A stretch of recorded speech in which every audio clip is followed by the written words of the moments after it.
The first scream wasn't from a customer. It was from the kitchen. A tray crashed. Glass shattered. Someone cursed. But that wasn't what made the entire restaurant fall silent. It was the sound of a chair scraping slowly across the floor. Too slow. Too heavy. Every head turned toward the corner booth. And that's when they saw her. The dragon woman.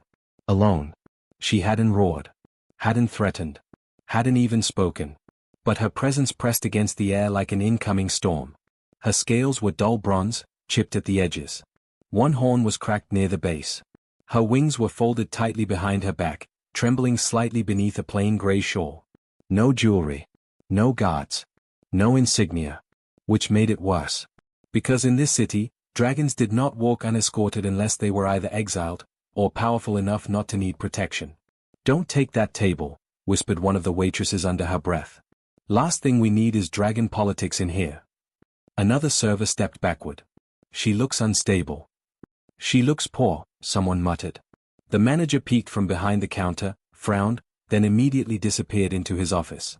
No one moved toward her. She sat quietly, hands folded, eyes lowered. A menu rested untouched before her. Minutes passed. Other customers pretended not to stare. One man at a nearby table snorted. Didn't know they let antiques wander alone now. A few nervous laughs followed. The dragon woman didn't react. But her fingers tightened around the edge of the table. That's when Ethan Hale noticed. He wasn't brave. He wasn't special.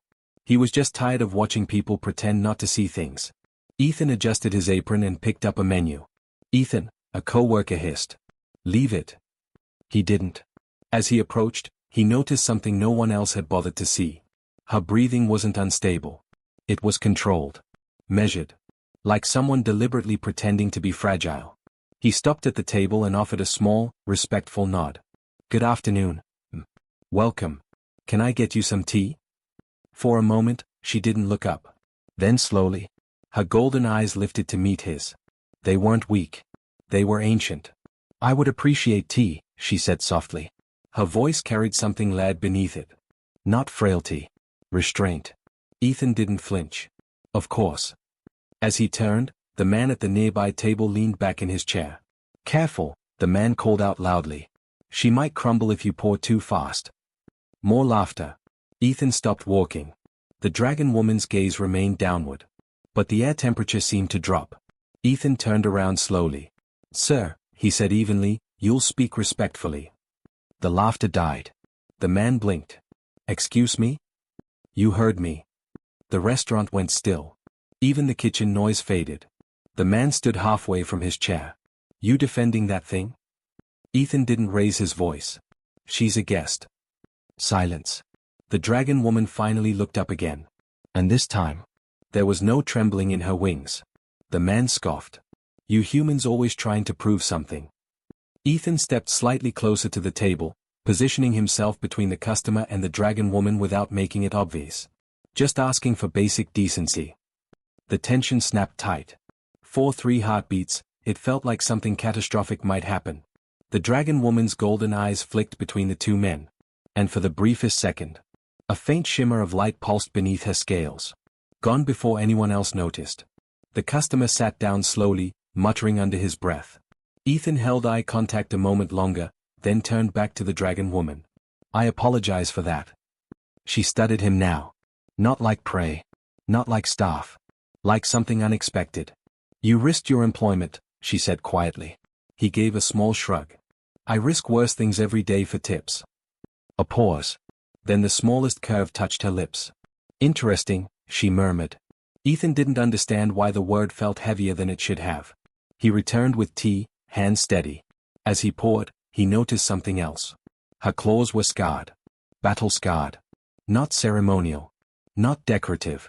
Old wounds. Old power. And suddenly, he had the strangest feeling. Like he wasn't serving a fragile dragon at all. But something far, far more dangerous pretending to be one. Outside, the sky darkened slightly as clouds gathered on a perfectly clear forecast. No thunder. No rain. Just pressure. And in the corner booth, the weak dragon woman took her first sip of tea. While the future of the city quietly shifted around her. The manager didn't call Ethan into the office. He stormed out of it. Right there. In front of everyone. The lunch crowd hadn't even finished whispering. "What do you think you're doing?" the manager snapped, red-faced and sweating. Ethan kept his voice level.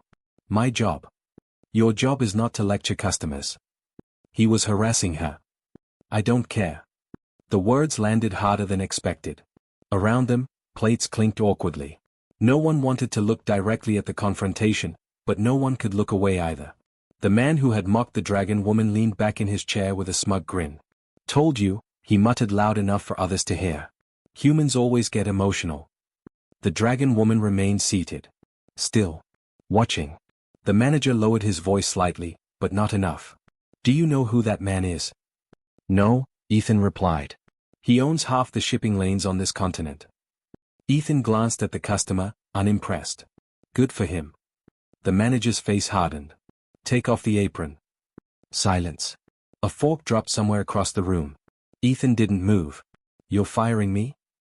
"I'm protecting this business." "For what?" "Asking someone not to insult another customer?" "For costing us money." The dragon woman's eyes flickered at that. Money. So that was the scale they measured worth on. Ethan slowly untied his apron.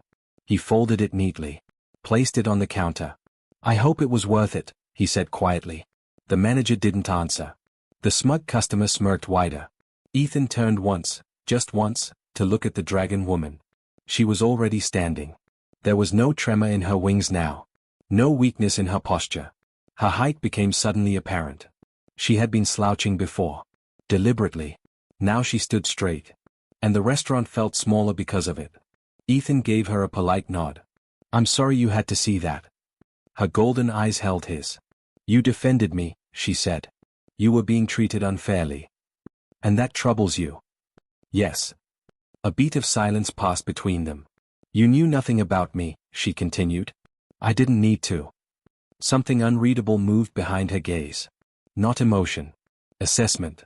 The manager cleared his throat nervously. Please don't misunderstand. We value all our customers." She didn't look at him. Not even once. Instead, she asked Ethan softly, "Are you afraid?" "Of what?" "Consequences." He considered it. Then shook his head. "Not of doing the right thing." The smug customer scoffed. "The right thing doesn't pay rent." Ethan ignored him. The dragon woman studied Ethan for another long moment. Then she reached into the folds of her simple shawl and removed a small metallic token. It looked old. Worn. Etched with an unfamiliar crest. She placed it on the table. "For the tea," she said. The manager stepped forward. "That won't be necessary, we." Her eyes lifted slightly toward him. And he stopped mid-sentence. No roar. No flame. Just presence. Ancient and absolute. Ethan felt it too. The weight. The pressure. The kind of authority that didn't need volume. She turned back to Ethan. "You believe humans protect the fragile?" "If they can." "And if the fragile are not fragile at all?" He gave a faint half-smile. "Then I guess I protected someone who didn't need it." The corner of her mouth curved. "That is rarely wasted." Without another word, she walked toward the exit. Each step was slow. Measured. And somehow heavier than before. The restaurant doors opened automatically. Outside, the afternoon light seemed brighter for a moment as she stepped into it. Then the doors closed. The air felt lighter. Like something immense had just withdrawn. The manager exhaled shakily. "Good riddance." The smug customer raised his glass. "See? Problem solved." Ethan picked up his backpack from the staff locker. As he stepped outside into the cooling evening air, he heard a voice behind him. "Human." He turned. She stood there again. No vehicle in sight. No guards. Just her. Up close, without the restaurant's noise, she felt different. Larger. The cracks in her horn looked less like age and more like battle damage. "You lost your position," she said. "Looks like it." "For defending me." "I'd do it again." She stepped closer. Not threatening. Just curious. "You did not calculate my status. My wealth. My influence." "No." "Why?" Ethan shrugged. "Didn't matter." Silence. Then she asked, "What is your name?" "Ethan." She repeated it softly, committing it to memory. "Ethan." The way she said it made the air hum faintly. "If you regret today," she continued, "you may yet reconsider." I don't. A long pause. Then, very quietly. Good. From somewhere high above, beyond the clouds, something shifted. Invisible to human eyes. A signal transmitted. Ancient encryption. Imperial priority. The dragon woman's gaze lifted briefly to the sky, just for a second. Then back to Ethan. Sleep well tonight, she said. The words sounded less like kindness, and more like preparation. She turned and walked down the street. And this time, Ethan was certain of it. The ground seemed to vibrate slightly with each step she took. He watched until she disappeared around the corner. A strange unease settled in his chest. Not fear. Anticipation. Behind the clouds, something massive adjusted its orbit. And far beyond the atmosphere, engines that had not ignited in decades began to glow gold. The sirens began at 6:12 a.m. Not the rising wail of a fire alert. Not the broken pulse of a terror attack. This was different. Low. Steady. Planetary. Ethan woke to the vibration before the sound fully registered. His apartment windows trembled lightly in their frames. Outside, car alarms began triggering one after another down the street. He rolled out of bed and pulled the curtains aside. At first, he thought it was sunrise. The sky was gold. Not orange. Not pink. Gold. Bright enough to cast sharp shadows across the buildings. Reflective. Metallic. And moving. His breath caught. They weren't clouds. They were ships. Massive structures hung above the city like floating continents, their hulls plated in gleaming auric armor. Sunlight struck them and scattered in radiant beams that shimmered across the skyline. There weren't just one or two. There were thousands. Layered at different altitudes. Silent. Watching. Ethan's phone exploded with alerts. Global Defense Protocol initiated. Unidentified fleet in orbit. Do not panic. Too late. People poured into the streets. Some screamed. Some dropped to their knees. Military aircraft streaked across the horizon, then abruptly veered off, as if encountering an invisible wall. Above, the largest vessel began to descend. It eclipsed entire districts as it lowered through the atmosphere, its underside glowing with controlled energy fields. The air vibrated, not violently, but with deliberate power. Not invasion. Presence. Ethan stepped outside with the rest of his building's residents. A child pointed upward. Are we being attacked? No explosions came. No weapons fired. Instead, every screen in the city flickered. Phones. Billboards. Apartment walls. Car dashboards. The signal override was absolute. A single emblem appeared first. A crest. Ancient. Draconic. Then the image resolved. The dragon woman stood in full regalia. Her dull bronze scales were now polished to radiant brilliance. The cracks in her horn were not signs of decay, they were etched with gold, marking survival. Her wings were unfurled behind her, vast and immaculate. Armor traced her form, elegant and terrifying. She was no frail patron. She was sovereign. Beside her stood something larger. Broader. His scales were darker, deep obsidian edged in molten gold. Crowned horns curved back like forged blades. His eyes burned like twin stars. When he spoke, the city felt it in their bones. Yesterday, his voice resonated, calm but impossible to ignore. My wife was insulted. Across the globe, translation systems struggled to keep up. My queen, he corrected smoothly. The camera widened slightly. Behind them stretched a command chamber larger than most human arenas. Tactical displays hovered in golden arcs. Armored dragon commanders stood in formation. The fleet in the sky wasn't symbolic. It was operational. The sovereign's gaze shifted, not at the planet, but through it. To the establishment known as Emberline District Restaurant, he continued evenly. You dismissed a human employee for defending her. Ethan felt his stomach drop. Around him, neighbors slowly turned. Someone whispered, "Isn't that where you work?" He didn't answer. On screen, the sovereign's massive claw rested lightly on the throne's armrest. It cracked the metal without effort. You will not be destroyed.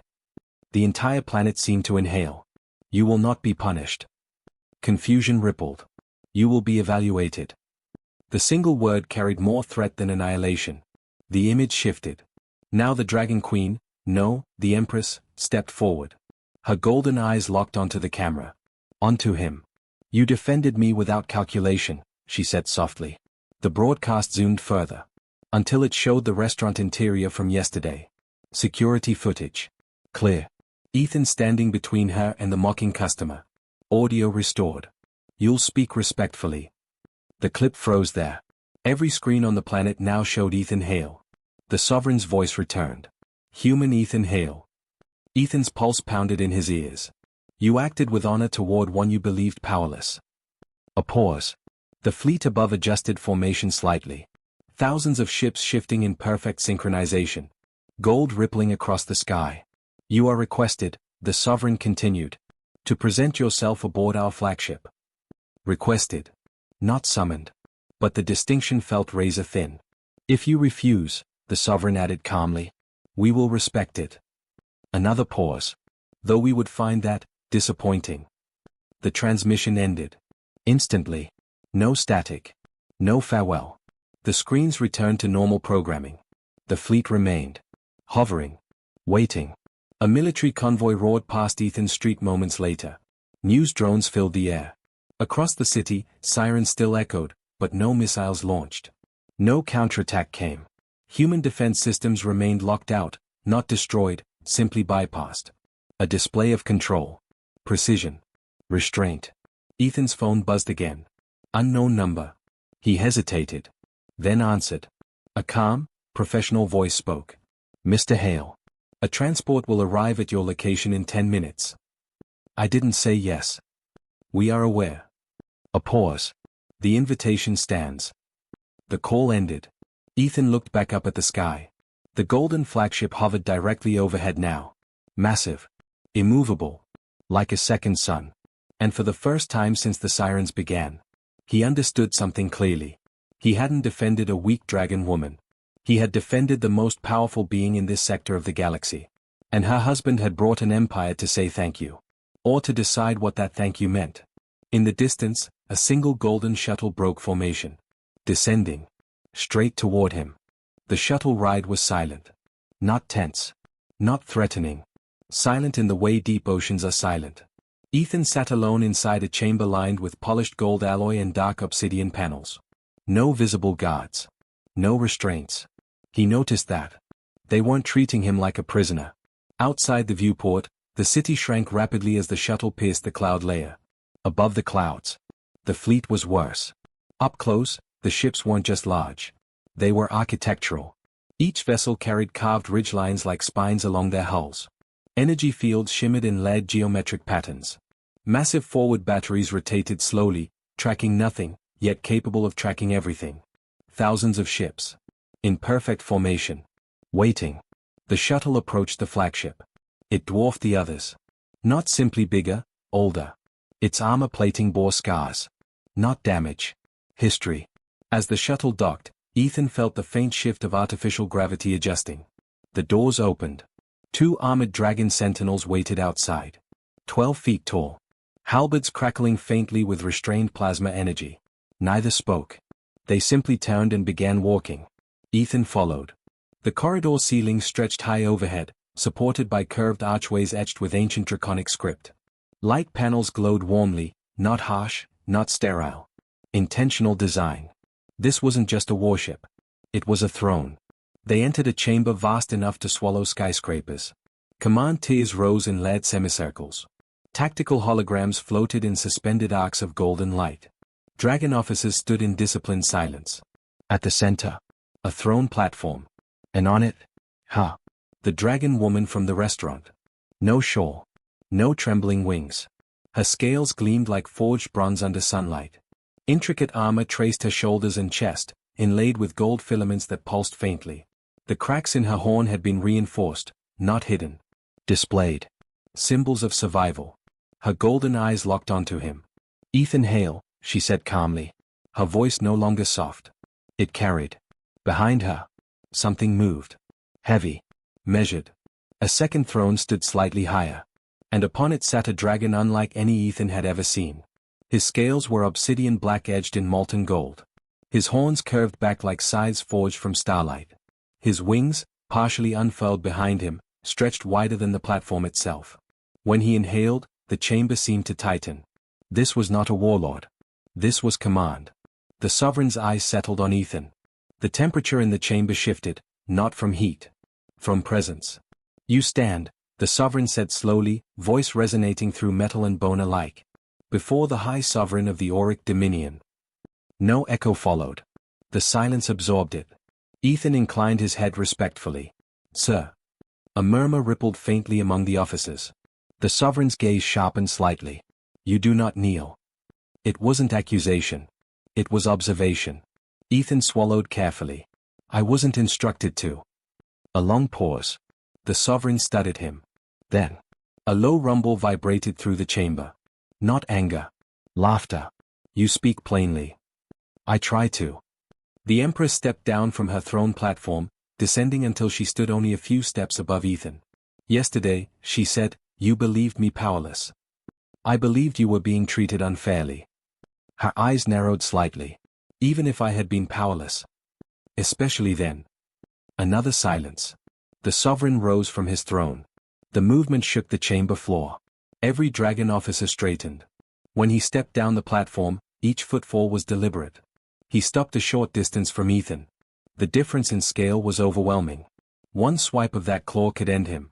You intervened, the sovereign said, voice lower now, more focused. You risked employment.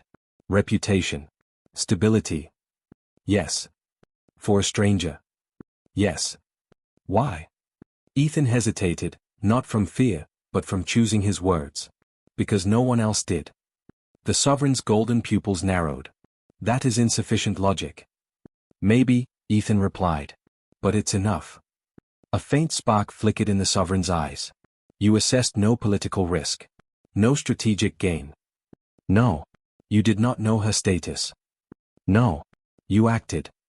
Yes. The sovereign leaned closer. The weight of his breath rolled over Ethan like controlled thunder. In our empire, the sovereign said slowly, strength commands respect. Ethan met his gaze. In mine, he answered carefully, respect reveals strength. The chamber went utterly still. Several dragon officers exchanged subtle glances. The Empress's wings shifted slightly. The sovereign straightened. He circled Ethan once, slowly. Analyzing. Not as prey. As data. You do not tremble. I am, Ethan admitted honestly. A little. The sovereign's eyes flickered with faint amusement. But you remain. Yes. Another long pause. Then the sovereign spoke, not loudly, but with finality. You defended my queen without calculation. He turned slightly toward the command tiers. The fleet remains on standby. Energy displays shifted slightly in response. The implication was clear. The city below was still one command away from devastation. The sovereign turned back to Ethan. Tell me, human. His voice dropped even lower. If you had known who she was, would you have acted differently? The question hung heavier than any threat. Ethan didn't answer immediately. He considered it. Then he shook his head. No. Not bravado. Not defiance. Just truth. The sovereign held his gaze for several seconds. Then, slowly, the great dragon inclined his head. Not deeply, but unmistakably. To defend the weak, the sovereign said quietly, is instinct. To defend the strong without knowing they are strong. He paused. Is character. The fleet outside held position. Waiting. The sovereign turned toward the command display. Stand down primary batteries. Across orbit, thousands of weapon systems powered down simultaneously. The golden glow above the city softened slightly. The Empress stepped beside her husband. You have answered well, Ethan Hale. The sovereign's gaze returned to him one final time. You will not be harmed. A beat. You will be honored. And for the first time since entering the chamber, Ethan exhaled fully. Outside the viewport, the fleet maintained its silent vigil. Not as conquerors. Not as invaders. But as witnesses. The fleet did not fire a single shot. It stayed. Hovering. A golden horizon stretched across the entire city for 12 straight hours. Long enough for every government on the planet to understand something very clearly. This was not an invasion. It was a statement. Inside the flagship's grand chamber, Ethan stood before the Dragon Sovereign and Emperor Seraphine.